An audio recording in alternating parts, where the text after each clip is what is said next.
Quelle est la réalité des métiers du test dans le secteur numérique ?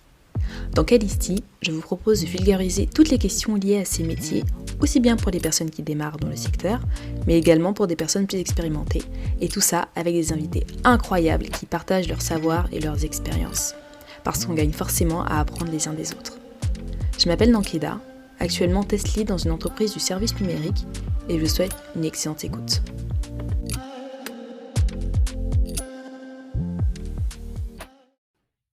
Salut Zoé, comment ça va ? Très bien, et toi ? Bah écoute, très très bien. Il fait quel temps à Nouméa ? Enfin, il a fait quel temps à Nouméa aujourd'hui, puisque un on grand enregistre et beau soleil. beau soleil. Oui, magnifique. Bon, pour ceux qui ne savent pas, Nouméa c'est en Nouvelle-Calédonie. Donc là, on enregistre d'un bout à l'autre du monde. Alors, Zoé, merci d'avoir accepté mon invitation. Tu es ingénieure test depuis près de 8 ans, speakeuse à l'occasion de différents webinaires et conférences.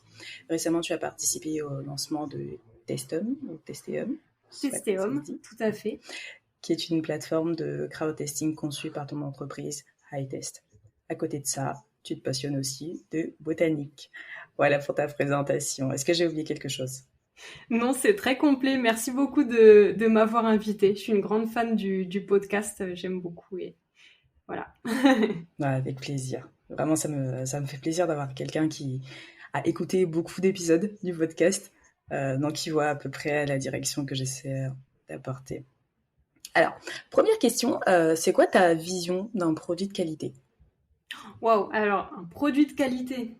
Tu me prends de court tout de suite avec une magnifique question. Ah, tu t'attendais pas à ça ? Non, bah c'est très bien, c'est très bien. Un produit de qualité, pour moi, c'est plusieurs facettes qu'il faut prendre en compte. Donc tout de suite, ce qui nous vient à l'idée, et je pense la vision la plus commune, c'est d'avoir des fonctionnalités qui marchent bien. Voilà, donc tout de suite, on pense fonctionnalité. Après, faut pas oublier les 7 autres facettes de la qualité logicielle telles qu'elles sont définies par la fameuse norme ISO 25010. Mais c'est vrai que ces autres aspects sont souvent assez ignorés, laissés de côté. Des fois, on y pense à la fin, éventuellement. Oh là là, peut-être qu'il faudrait qu'on fasse des tests de charge, ou oh, et dis donc, l'accessibilité, c'est important quand même. L'utilisabilité, machin, peut-être qu'une personne UX pourrait venir, peaufiner des choses. Malheureusement, c'est vrai que comme beaucoup de choses, c'est mieux d'y penser au début. Donc un produit de qualité, pour moi, c'est un produit qui a pu intégrer beaucoup de questions intéressantes et importantes à un stade précoce de sa conception. Ok, bon, définition hyper complète. J'ai eu un échange avec Nicolas, Canseco, je ne sais pas si tu vois qui c'est. Je lui ai demandé, pareil, je vais poser sa question parce que c'est une nouvelle question que j'intègre dans mon questionnaire. Et il a eu une réponse beaucoup plus concise. Donc c'est intéressant de voir les différents points de vue. Bon. Ouais, beaucoup, voilà. Bon, en tout cas, merci pour cette réponse ultra complète. Alors, Zoé, est-ce que tu peux nous parler un petit peu de ton parcours, ce qui t'a amené au test, qui t'intéresse dans ce métier ? Ok. Mon parcours, moi j'ai commencé avec quelque chose, un parcours très littéraire. Hein. J'ai fait un bac L. Pourquoi j'ai fait un bac L ? Parce que j'aimais beaucoup faire de la peinture et on m'a dit si tu veux faire beaucoup de peinture, il faut que tu fasses un bac L, comme ça tu auras une option 5 heures plus une option facultative 3 heures supplémentaires par semaine. Ça m'a fait rêver, donc j'y suis allée. Après ça, finalement je me suis dit ah ouais non mais je me sens pas de faire les beaux-arts. Voilà, le monde de l'art, ça a l'air d'être assez compétitif. Je me sentais pas forcément les épaules d'aller dans cette direction, pas forcément la personnalité pour. Et j'avais pas envie de faire un choix très marqué à ce moment-là.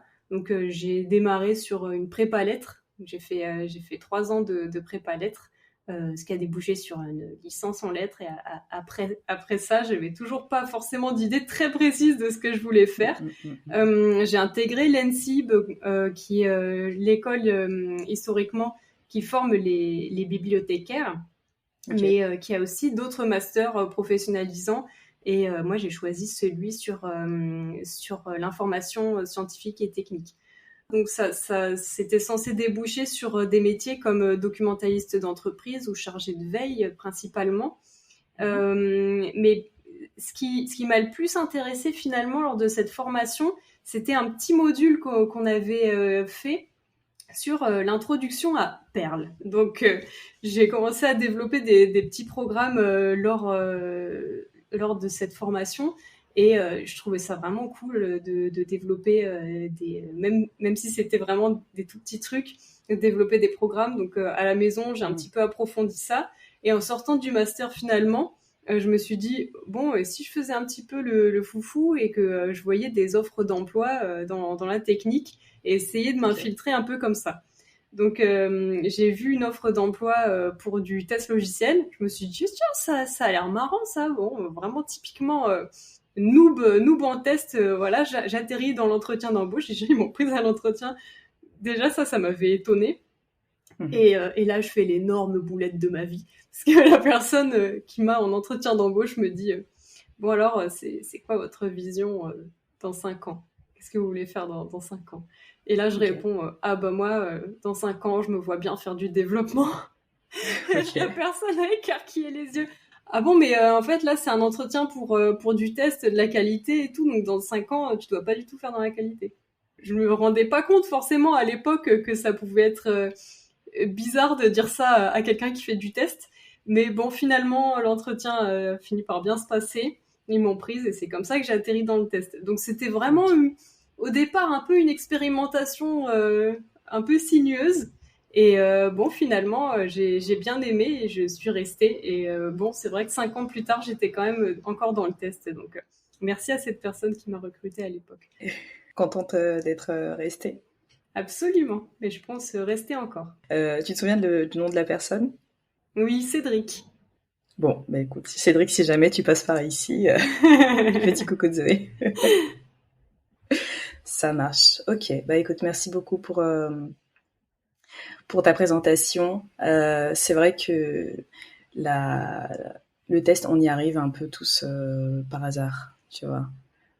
C'est vraiment ce qui revient régulièrement quand j'en parle avec les collègues, quand j'en parle avec d'autres personnes dans le podcast. On découvre un peu ce truc parce que c'est un métier qui est pas du tout connu, qui est pas du tout visible, qui a un peu mauvaise presse auprès de certains devs qui sont un peu vocaux sur la question. Mais on découvre ce truc-là un peu par hasard. Et puis en fait, on se rend compte que mais c'est génial, il y a tellement d'opportunités, on peut continuer à grandir dedans. Et puis, mais bon, faut mettre un pied dedans pour se rendre compte de ça. Tout à fait. Je pense qu'il a mauvaise presse auprès de... Je pense une proportion qui est en train de s'amoindrir de développeurs, mais aussi auprès du grand public, parce que quand j'ai annoncé, je me souviens quand j'ai annoncé à mes parents que j'allais faire du test, tout de suite la première question que m'avait posée mon père, c'est ça va pas être un peu trop ennuyeux? Il se faisait une image comme ça qui pas folichonne du test. Donc bon, à l'époque j'avais pas trop de réponses à fournir, maintenant beaucoup plus. Mais c'est vrai que ça peut faire douter aussi des personnes qui s'intéressent au métier, je pense. C'est clair. Mais c'est un défaut de communication, je pense. Hein. Parce que on n'a pas forcément les éléments qui permettent vraiment de dire ok, voilà comment ça se passe en fait sur le métier, alors qu'à contrario, tu vois, sur des métiers comme allez, on va dire les métiers du marketing, en l'occurrence c'est leur boulot, tu vois, mais il y a quand même énormément d'infos et aujourd'hui on peut savoir comment se passe une journée type si tu fais du marketing dans du social media ou si tu fais de la communication en entreprise, tu vois. Les gens ont une vision de ce truc-là.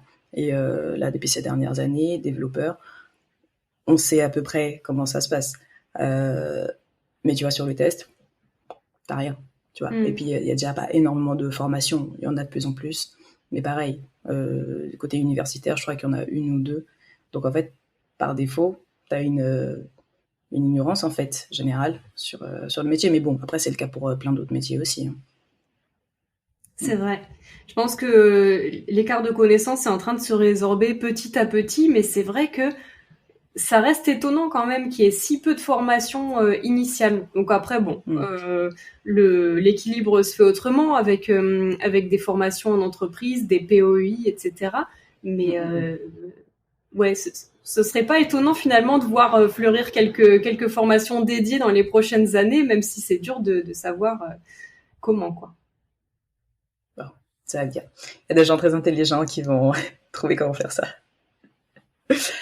Alors, aujourd'hui, on va parler de ce que tu as appelé un bug politique.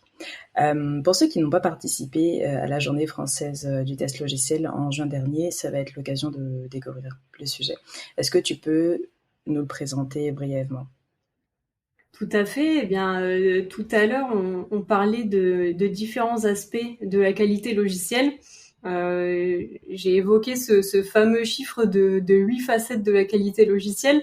Bon, on pourrait tenter toujours de rajouter un 9e ou un 10e, etc. Mais un qu'on pourrait évoquer, ça serait peut-être l'inclusion d'un maximum de personnes dans la façon dont les logiciels s'adressent aux gens. Donc, le bug politique en question, c'était présenté comme l'emploi du masculin dit neutre dans une écrasante majorité des logiciels. Donc, une recherche sur GitHub sur un terme au masculin dit neutre va rapporter beaucoup plus d'occurrences que un terme qui va être écrit, un même terme qui va être écrit avec un point médian ou une formulation épicène. Donc ce terme d'épicène, il n'est pas encore très connu. Je l'utilisais beaucoup pendant cette conférence et il signifie simplement qu'il peut être utilisé aussi bien au masculin qu'au féminin. Donc typiquement, je vais prendre un exemple assez fréquent dans les logiciels. On parle beaucoup des utilisateurs. Donc utilisateurs existe aussi au féminin utilisatrice, mais en général, si on veut parler de la masse globale des gens qui vont utiliser le logiciel, on dit les utilisateurs. En fait, ça va créer un effet un peu d'ancrage dans notre cerveau où on va visualiser avant tout des hommes. Donc bon, ça c'est pas moi qui le dis, il y a pas mal de recherches en neurolinguistique qui permettent de vraiment appuyer ça comme voilà, c'est prouvé par la science. Notre cerveau entend d'abord quelque chose comme du masculin avant de peut-être faire un effort pour se dire mais non, mais c'est du neutre, donc il y a des hommes et des femmes. Et donc pour ce terme d'utilisateur, on peut remplacer tout à fait par des termes qui vont être épicènes comme profil, comme compte, qui sont pour le coup beaucoup plus abstraits. Ou si on a envie de rester dans du concret, on peut utiliser le terme de personne qui est utilisable pour les hommes ou pour les femmes. Voilà un petit résumé de cette conférence. Ok. Bon, avant de continuer, je vais faire un petit disclaimer parce qu'il y a peut-être une partie des personnes d'entre vous qui va se dire oh là là, le wokisme a atteint le test logiciel, c'est très grave. Voilà.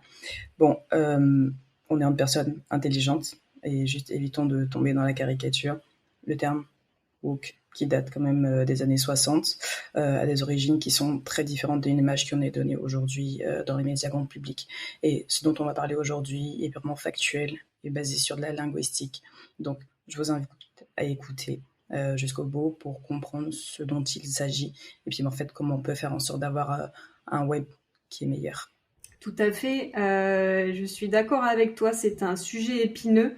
J'avais beaucoup d'appréhension avant de monter sur scène et quelques semaines avant, etc.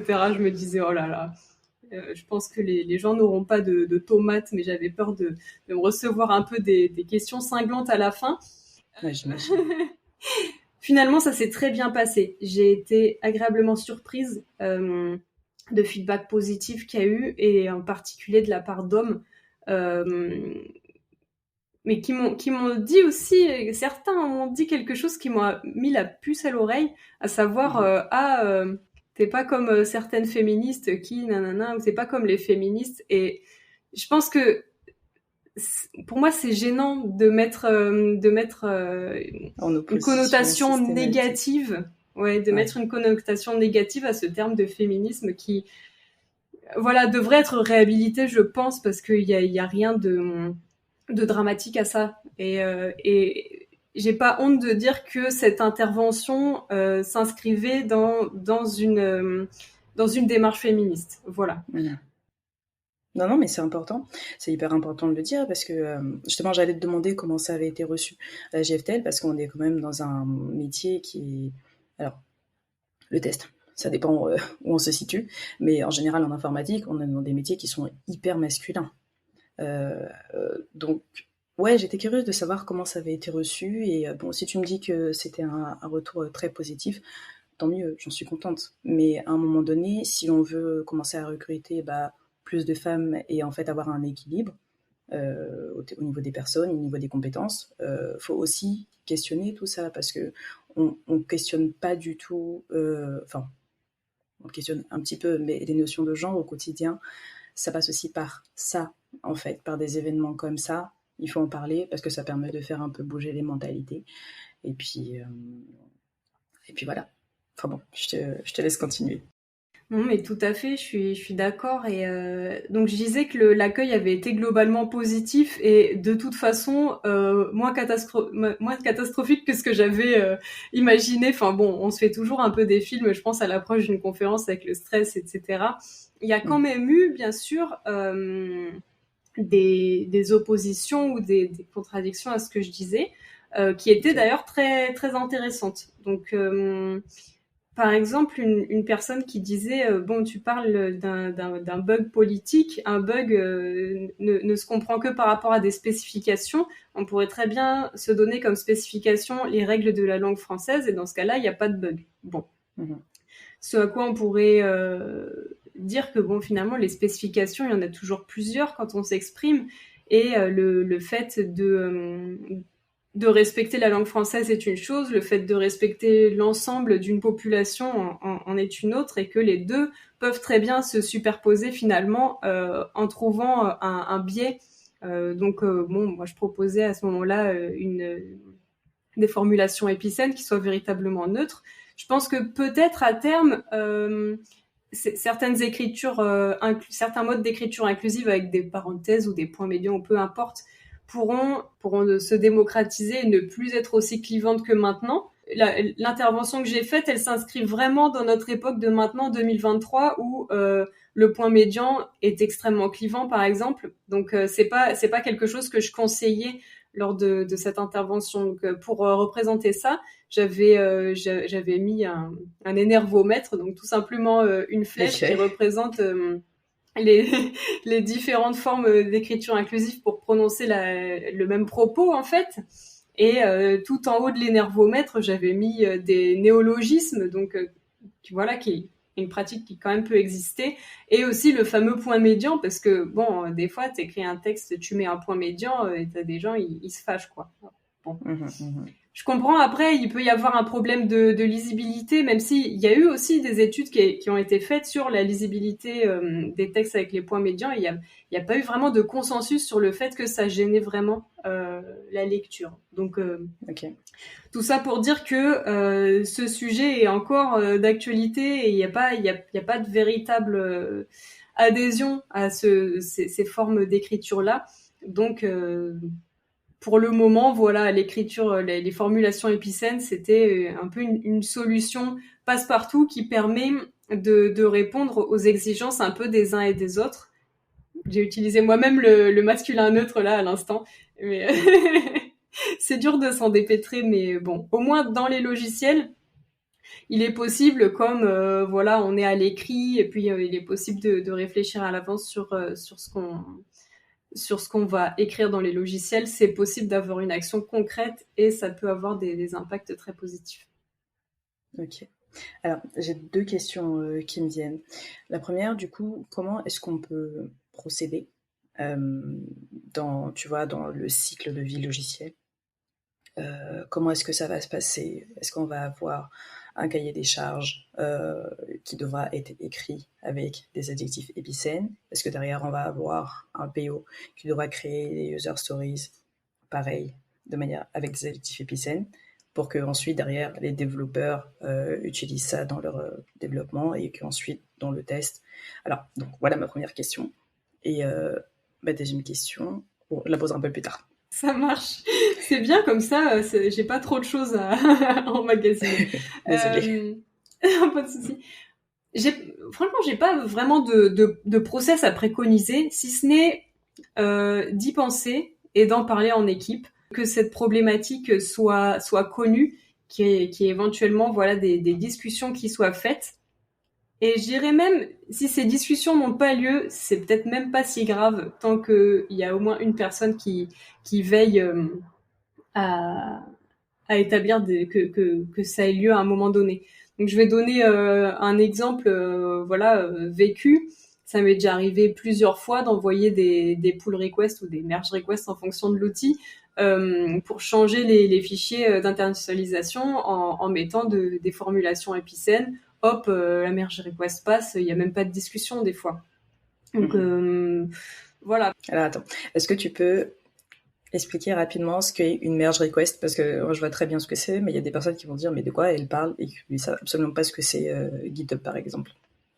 Ok, bah tout simplement, dans mon process de test, ça m'arrive de temps en temps d'aller voir dans le code du produit et de changer des formulations directement dans le code et de demander, donc une merge request, c'est une demande de fusion pardon, du code qui a été modifié avec le code qui va être déployé à terme. Okay. Donc soit ça, ou soit plus traditionnellement, ça m'est arrivé aussi d'ouvrir des tickets de correction qui étaient traités, certainement pas en urgence, parce que c'est pas non plus des bugs qui sont bloquants, mais qui existent quelque part et qui, pour le coup, eux, ont l'avantage aussi de mettre à l'écrit vraiment une problématique.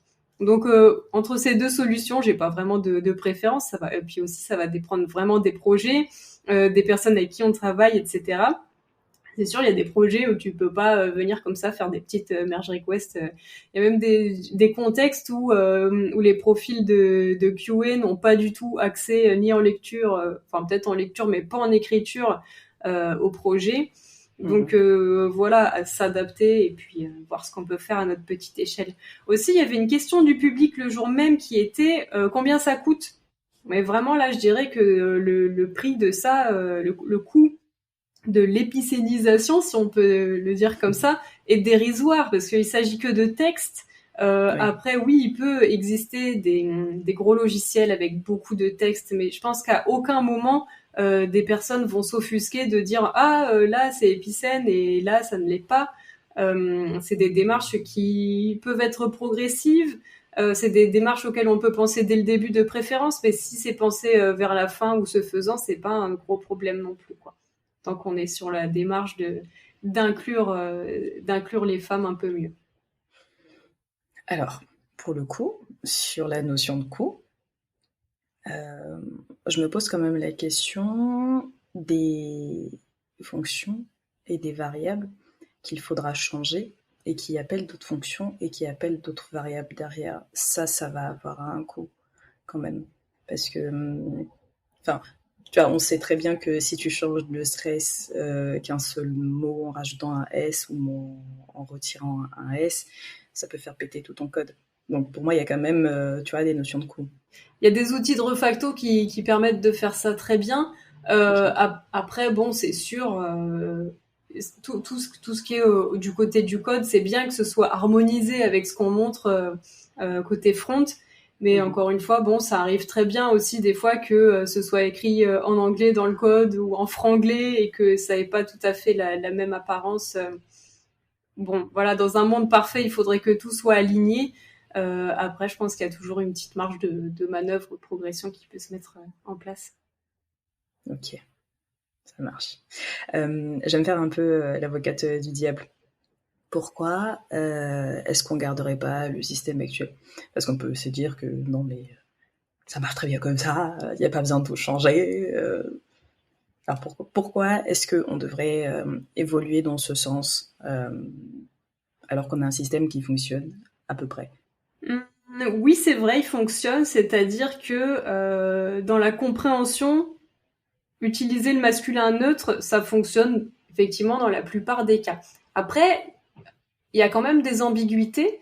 Si par exemple à un moment on parle des utilisateurs et après on parle des utilisatrices, on peut comprendre que dans un premier cas on va parler que des hommes et dans le deuxième cas on va parler que des femmes. Si plus tard on reparle des utilisateurs, est-ce qu'on parle que des hommes ou est-ce qu'on parle de tout le monde ? Bon, exemple d'ambiguïté. Pourquoi est-ce qu'on devrait changer ? C'est important, je pense, aussi bien d'un point de vue éthique que d'un point de vue marketing, dans le sens où si une partie de la population ne se sent pas concernée par un produit, les chances d'adhésion vont être un peu plus faibles. Donc, bon, je me suis un peu démenée pour chercher des articles et des sources. Peut-être qu'il existe des papiers scientifiques qui permettent de le prouver. Je n'ai pas encore mis la main dessus, malheureusement. Mais je pense qu'intuitivement, on peut s'en rendre compte quand même quand on arrive imaginons si on arrive sur un site web qui s'adresse que au masculin et qui en plus va avoir que des images d'hommes qui représentent des hommes en train d'utiliser le produit 100%, peut-être qu'on va quand même se sentir un peu moins concerné que si on voit un panel de gens représentatifs de la société et que on va voir des textes qui sont écrits de manière à nous concerner vraiment. Donc, il y avait une expérience lors de la conférence qui consistait à tout le monde ferme les yeux et je lis un texte qui décrit un logiciel mais que au féminin. Et après, les gens devaient dire qui s'était senti vraiment concerné. Et là, seulement les femmes avaient levé la main. Bon, comme quoi. Voilà. Comme le masculin neutre est quand même inscrit dans les mœurs, effectivement, on peut se sentir concerné quand on voit un texte au masculin neutre. Mais il y a quand même un petit bug de cerveau qui a lieu, qui est très bien décrit dans un livre qui s'appelle Le cerveau pense-t-il au masculin de Pascal Gijax et qui est à l'œuvre et qui empêche en fait de tout de suite nous sentir concernés par un texte donné. Et les conséquences, elles sont à pas mal de niveaux. Le livre parle par exemple d'une expérience où des jeunes gens donc de 14-15 ans voient des noms de métiers, certains noms de métiers que au masculin et d'autres noms de métiers avec une alternative au féminin. Et ces jeunes gens doivent dire ok, est-ce que tu te sens capable d'exercer tel ou tel métier? Et en fait, il y avait un écart par rapport à leur confiance en eux d'exercer tel ou tel métier en fonction de si le métier est présenté que au masculin ou avec une alternative féminine. Donc ça a quand même des impacts forts et ça vient alimenter un cercle vicieux qui va faire que telles personnes vont plus souvent exercer tel métier que d'autres et du coup ça crée une image comme ça que du coup ces personnes-là sont plus aptes à faire ce métier et en fait ça fait un cercle de représentation et qui va s'alimenter à l'infini, quoi. Tout à fait. Mais la représentativité c'est hyper important. C'est hyper important et je pense que on le dira jamais suffisamment en fait. Ça peut arriver que je te retrouve en face de personnes, en face qui arrivent assez régulièrement, mais qui ne comprennent pas pourquoi les modèles sont importants, parce que ça permet juste de visualiser, en fait. Je dis, ok, donc si cette personne-là est en capacité d'exercer tel métier, d'aller là, ok, donc peut-être que je peux le faire, tu vois. Demain, t'as des gamins, t'as des gamines, oh là là, mais vous vous rendez compte, on a telle personne qui a été sur la Lune, c'est bête, ça fait rêver, mais au moins tu te dis que tu as la possibilité de pouvoir le faire. Alors oui, forcément, si tu n'as vu que des hommes le faire, bah non, par défaut tu vas dire, bah non, c'est pas fait pour moi. Absolument, oui. Il faut faire entrer ça dans la tête des gens, la représentativité, c'est très important. Oui, j'avais vu une petite citation, donc je sais plus de qui, mais qui disait si la représentativité te paraît futile, c'est que toi-même tu es suffisamment représenté. Et je trouve que c'est très parlant et ça amène à y penser quand même. C'est clair. Comment ça t'est venu l'idée de traiter ce sujet, justement? Je sais plus du tout. Ça fait quelques années que je rumine ça, mais le point de départ, je m'en souviens plus exactement. Par contre, j'arrive à situer le moment où j'ai commencé à être turlupinée par ce genre de pensée, et ça coïncide avec mon arrivée dans le monde du travail, où du coup, comme j'étais dans un univers quand même assez masculin, la première équipe où j'ai commencé à évoluer était constituée 100% d'hommes. C'est là que c'est bête, hein, c'est là que j'ai compris que j'étais une femme. Alors qu'avant, je m'étais pas tant que ça posé la question. Et en fait, il y a eu des périodes où je me disais c'est drôle parce que dans ma vie de tous les jours, je me considère comme une personne, je me pense comme une personne. j'ai des pensées de personnes. Et constamment dans le monde du travail, on me renvoyait cette image assez simplifiée de moi comme d'étant avant tout une femme.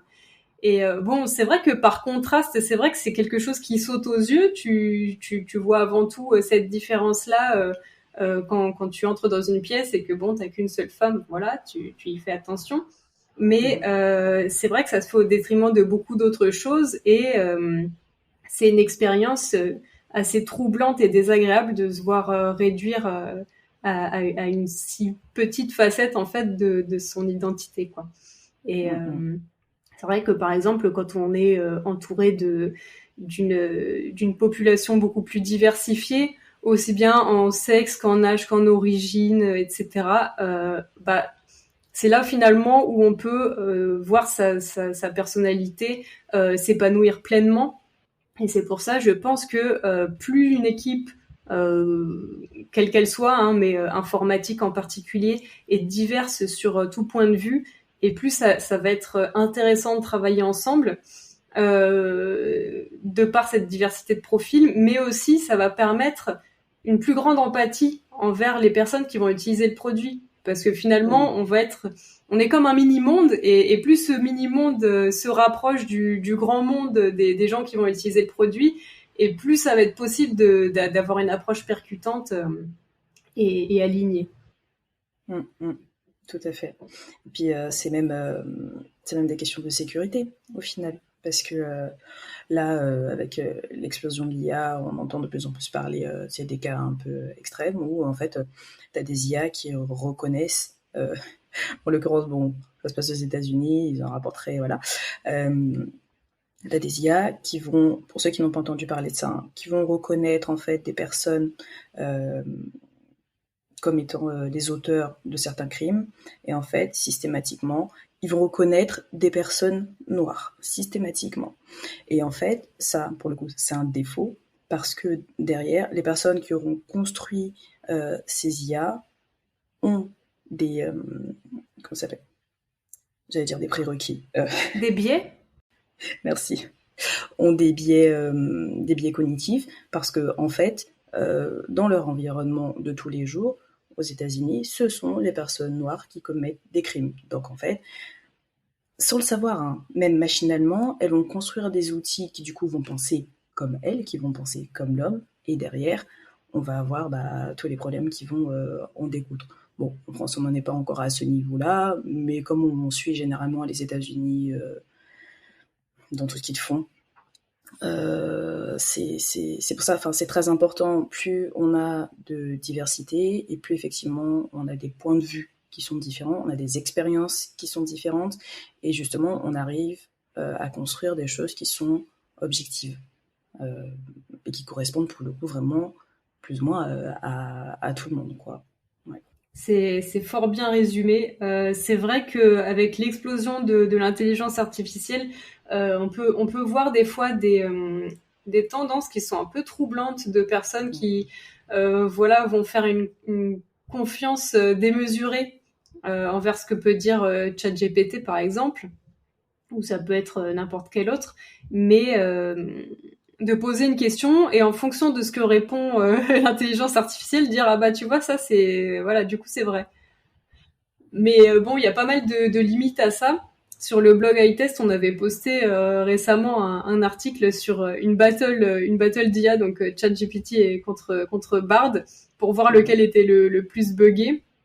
Et je pense que il y a pas mal de communication à faire dans ce sens, de dire bon, effectivement, c'est des outils qui sont surpuissants, qui peuvent compiler pas mal de données différentes ou prédire la suite d'un texte, ou etc. Mais voilà, toujours garder beaucoup de recul par rapport à ça. Qui dit logiciel dit conception logicielle. Qui a conçu ça? Pourquoi? Dans quels intérêts? Avec quel biais? C'est des questions peut-être qui mériteraient d'être posées plus souvent parmi le grand public. Complètement. Alors, si on a des développeurs, si on a des testeurs qui nous écoutent et qui ont envie de participer à leur niveau, pour commencer à inclure l'écriture épicène, et puis en fait juste un petit peu faire bouger les mentalités à leur niveau. Est-ce que tu aurais un conseil à leur donner? Pas vraiment, moi j'ai beaucoup de questions et pas beaucoup de réponses à ce stade. Je pense que l'histoire est à écrire en globalité enfin déjà de se poser la question. On n'est pas forcément obligé de passer tout de suite à l'action, mais de se poser la question, d'observer les logiciels qu'on utilise au quotidien et se poser la question, ok, est-ce que cette formulation-là me concerne vraiment? Quelle personne est-ce qu'elle ne concerne pas? Avoir un regard critique aussi, bien sûr, sur tous les aspects iconographiques des logiciels. Je pense que simplement nourrir sa réflexion va permettre de tester. Je pense que chaque personne teste à sa façon et va voir sa sensibilité et ajouter un petit peu cette sensibilité-là, sa façon de tester va être intéressante. Le fait de déclencher des conversations va beaucoup aider également. Et puis ensuite, voilà, ça peut être des choix d'entreprise qui peuvent être faits. Peut-être même que ça peut être écrit à terme dans des chartes ou dans des politiques de test. Mais à ce stade, j'ai pas vraiment de préconisation à faire parce que ça touche à l'éthique. Donc forcément, le plus important pour moi à mon échelle aujourd'hui, c'est d'en parler. Mais chaque personne doit se faire sa propre opinion là-dessus et voir comment faire évoluer les choses à sa manière. Ouais. Bah, écoute, déjà, moi, je trouve que le fait d'en parler, c'est déjà beaucoup. Parce que déclencher des conversations, enfin, tu vois, ça déclenche des conversations qu'on n'aurait pas forcément eues, parce qu'on serait resté dans un statu quo. Et là, je sais que demain, en retournant au travail, je vais regarder les choses différemment. Voilà. Super, c'est ne chouette. serait-ce que parce qu'on aura eu cette discussion. Donc non, c'est déjà top. Et puis petit à petit, ça va converger pour essayer de trouver des solutions. Voilà. Et faire un web qui est meilleur. Je l'espère. Ouais. C'est beau. Alors, on arrive sur la fin de l'épisode. Est-ce que tu as une question pour moi? Moi, j'en ai plein. Pour toi, comment est-ce qu'on pourrait faire pour créer un web meilleur, hormis cette problématique qu'on vient d'aborder? Oh là, vaste question.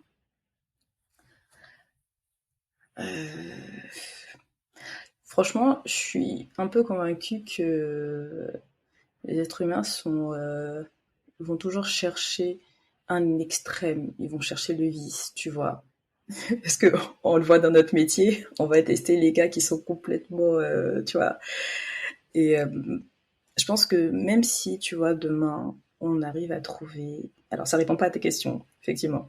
Mais si on arrive à trouver des solutions pour faire en sorte que les gens soient plus respectueux en ligne, qu'il y ait moins de harcèlement, par exemple, qu'on ait de la transparence sur le partage des données, tu vois, même si on arrive à mettre tout ça en place, qu'il y a une réglementation autour, il y aura quand même des gens, une minorité de personnes, qui trouveront un moyen de passer à travers les mailles du filet pour faire en sorte de, tu vois, juste pour s'amuser en fait, mais pourrir ce qui aura été construit. Donc je suis pas fataliste, mais on se retrouve en fait dans une situation où on a deux vitesses. On a la vitesse du web et on a la vitesse des humains qui malheureusement ne sont pas suffisamment rapides et qui n'arrivent pas à légiférer aussi vite qu'on aimerait que ce soit, tu vois. Donc comment faire? Malheureusement, les seuls outils qu'on a aujourd'hui, c'est la loi. Réussir à faire respecter des lois, parce que des lois, il y en a plein. Maintenant, pour les faire respecter, c'est autre chose. Réussir à les faire respecter. Et puis, se servir, par exemple, de l'intelligence artificielle pour pouvoir aller un petit peu plus vite, tu vois. En sachant que derrière, on aura construit tous ces outils de manière à peu près objective. Très bien. Voilà. Merci pour cette réponse.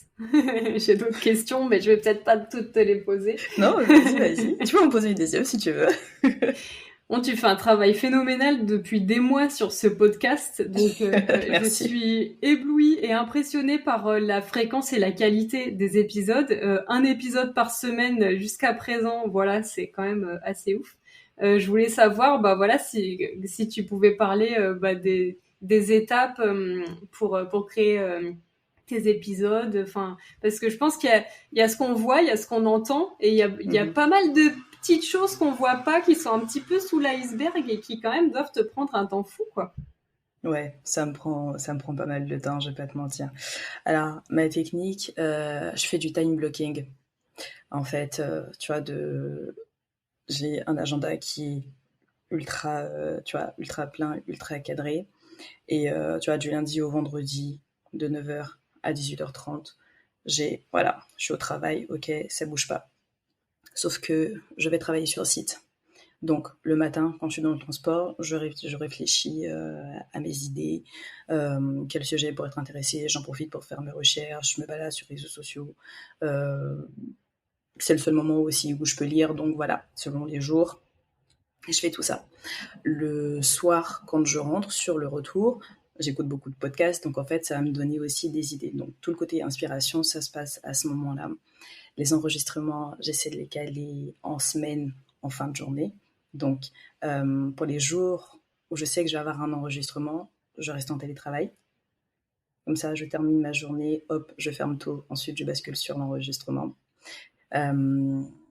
Et ensuite, pour tout ce qui est de la préparation des épisodes, du montage, je m'en occupe le samedi matin.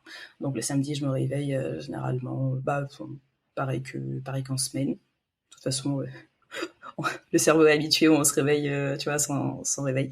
Je me réveille, je m'installe devant mon ordi, j'ai déjà mes rushs, et donc je vais faire 2 heures, 3 heures de montage.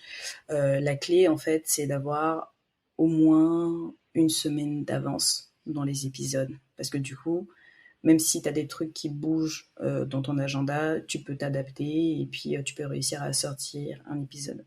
Les épisodes solo, tu vois, me prennent pas énormément de temps. À partir du moment où j'ai le sujet, je fais mes recherches, j'enregistre, tu vois, c'est à peine 10 minutes d'enregistrement. Mon intro, mon outro sont déjà prêts depuis l'année dernière. Donc voilà, ça, j'ai juste à monter, c'est hyper rapide à faire. Par contre, les épisodes invités, là oui, effectivement, je fais mes recherches sur l'invité, je fais mes recherches sur le sujet, parce que on a quand même besoin d'apporter du concret aux gens. Et oui, effectivement, ça me prend pas mal de temps. Mais voilà, c'est vraiment toute une organisation. J'essaie de procéder comme ça. Et puis voilà. Félicitations pour tout ça. Et par rapport à tes épisodes solo, ce que j'aime beaucoup aussi, c'est qu'on sent qu'effectivement, tu as fait beaucoup de préparation, mais tu conserves la spontanéité de t'exprimer sans texte qui soit scripté du début à la fin. Et voilà, j'aime beaucoup ça aussi. Merci, c'est gentil. Bah, écoute, c'est hyper encourageant. Je vais continuer comme ça. Alors, bon, bah écoute, est-ce que j'aurai le plaisir de te retrouver pour un autre sujet? Avec grand plaisir, avec grand plaisir. Il y a beaucoup de sujets dans la qualité logicielle et beaucoup qui m'intéressent. Donc voilà, si tu veux une autre fois refaire un épisode, ce sera avec grand plaisir. Super, trop cool. Bon, Zoé, merci beaucoup. Merci à toi. Je te souhaite une belle soirée. Merci beaucoup. Envoie-nous du soleil, de là où t'es. Ça marche.